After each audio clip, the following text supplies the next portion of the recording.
Hi, John Marshall, the DrillMaster. Checking my time there.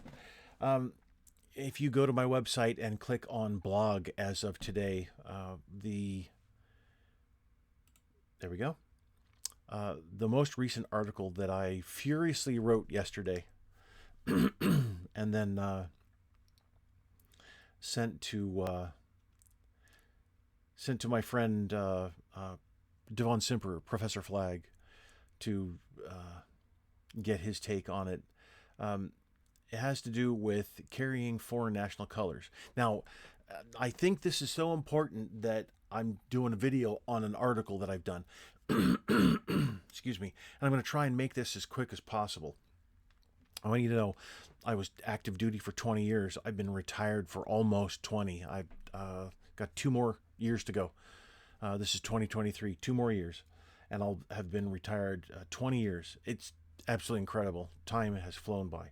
But this is the image here that you see.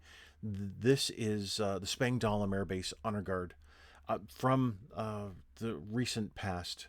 Not my team, from when I was on the team. But you can see that there's they're at the Luxembourg, in case you didn't know, they're at the Luxembourg military cemetery. And that's the Luxembourg national flag. Now, in this case, carrying the foreign national flag, they're doing this properly. The American flag, the foreign national flag, and then the Air Force flag. The Air Force flag has to be the departmental flag, the organizational flag has to be in every single military color guard. It has to be. It's part of the color guard makeup. It's the very minimum color guard is 2 guards and the American flag. But the standard color guard then adds the organizational, the departmental. And I say departmental. I understand that some in the other services, I'm Air Force, but some in the other services might not understand departmental. Yep, the right here the departmental flag, the Air Force flag, is it's different from the other organizational flags. It is an organizational flag. The Air Force is an organization. However, the organization is represented by the departmental flag. Organizational flags, if you kind of want to split that a bit, organizational flags cover each of the organizations within the Air Force or the Marine Corps or the Navy, etc. But the departmental flag represents the entire service, okay? So here we have the team doing things correctly. Most likely, I've been to the Luxembourg Cemetery. I've been to many cemeteries all over Europe, done many not funerals, but memorial services there. Just I loved every single moment of it. If I could have lived and been an airman for the last 40 years only in Europe and done these ceremonies and just that, I would have been just fine. I would have been happy. Absolutely. So here, another team that I was on, the Kadena Air Base team. That's where this picture is from. The team looks sharp. They really do. However, there's a big problem here, a really big problem. So the American flag is in the middle. It overseas, the thinking has been that when you're overseas and you're on base or you're on U.S. soil, and an American military cemetery is considered U.S. soil. An embassy is considered U.S. soil, a consulate. So within those grounds of a military installation or a government piece of property, then it's considered American soil. So the American flag is going to be on the right. And the thinking has, and I trained this way for years. I was trained that way, and I also trained others, dozens and dozens of others this way. As soon as you step off base, the national flags switch because now you're on foreign soil. Okay, that makes sense. That's not the case. That's not what we're supposed to do. I'll get to that in just a second. So they're on base. The team is on base. Having the Japanese flag first, that's a no-no. Absolutely not. No way should that have happened. Even with that conventional thinking of what I just explained, on base, off base, and switching the flags. This is absolutely dead wrong. The Japanese flag should not be first. You're an American color guard, you're on base, period. American flag needs to be out the far right. So that's wrong. Now, let's get to, and I'll scroll down right here. This DoD instruction 5410.19, Volume 4 from September 29th, 2021. Now, the previous versions of this instruction, no idea. I found this in 2021. I've been reading it ever since. This is another Spangdahlem Air Base honor guard. I don't know, time frame and all that kind of stuff. No idea when these airmen served on the team. There's so much wrong here. It's unbelievable, and I'll just leave it at that. It's too bad the photographer caught that. That's terrible.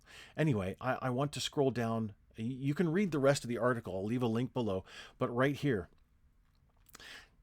national flag of foreign nations and other organizational flags. So right here it says, U.S. military personnel in a foreign location may carry the official national flag of foreign nations participating in official, remember, everything has to be official, participating in official civil ceremonies sponsored and conducted by the U.S. government or a state, county, or municipal government.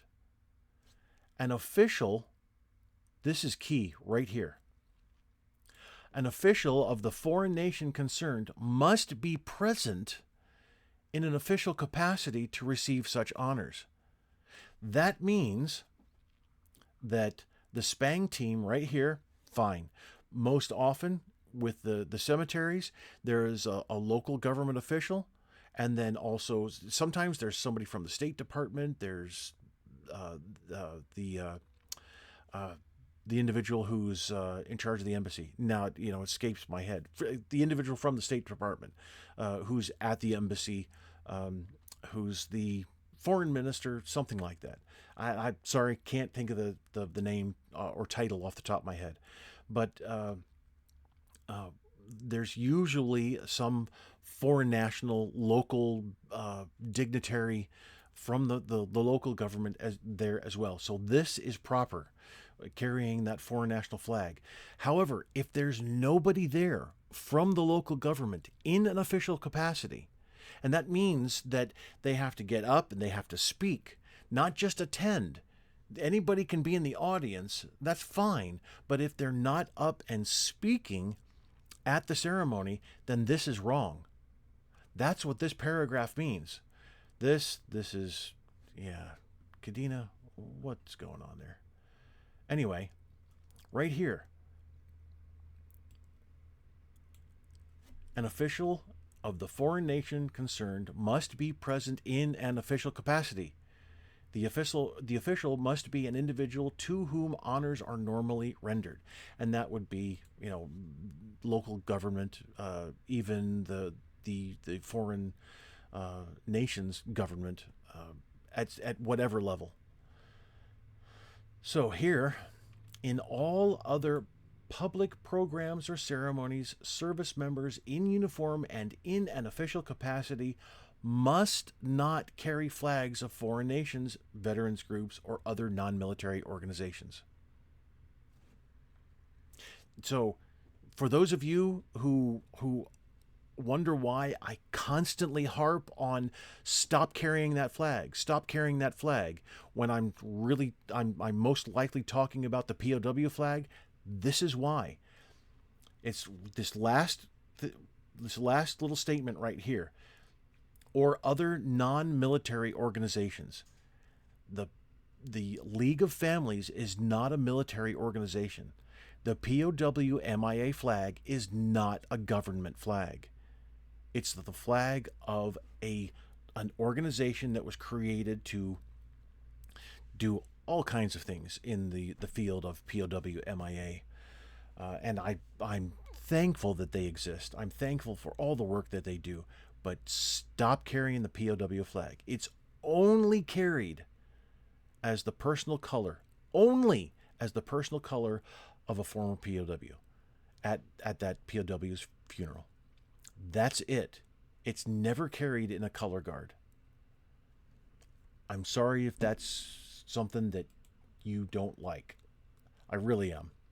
However, you can go on and read the whys and wherefores here that I've published. And then here again, this is the Spang team from I don't know when. And this is on, and I went to this ceremony. I was at this funeral. This is, and I can't remember it. Anyway, French flag. So the World War One, I think. Well, honestly, one of the ceremonies after a while they tend to look the same overseas within the cemeteries.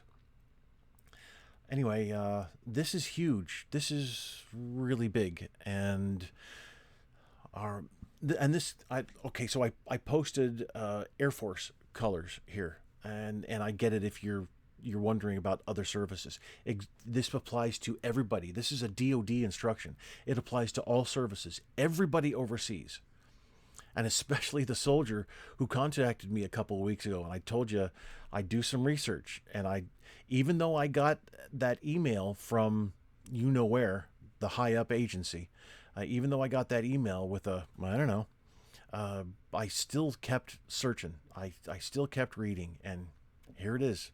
So thank you so much for that question. That was fantastic. And you know who you are. Thanks very much. So anyway, here it is. This is big for all of our services overseas. If a local official isn't at the ceremony that you're doing, stop carrying that flag of the foreign nation. I know that this is just, holy cow. What am I talking about? What's this guy talking about on the internet? Oh, I'm giving you the facts right here. It's there in black and white. The DoD instruction. Now you can go to my resources page. Let me click on this. Once you go to my resources page,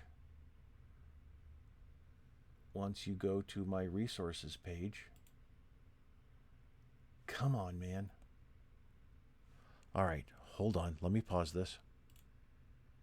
Okay, once you go to my resources page, scroll down, and here you can click on U.S. military manuals and look at all that.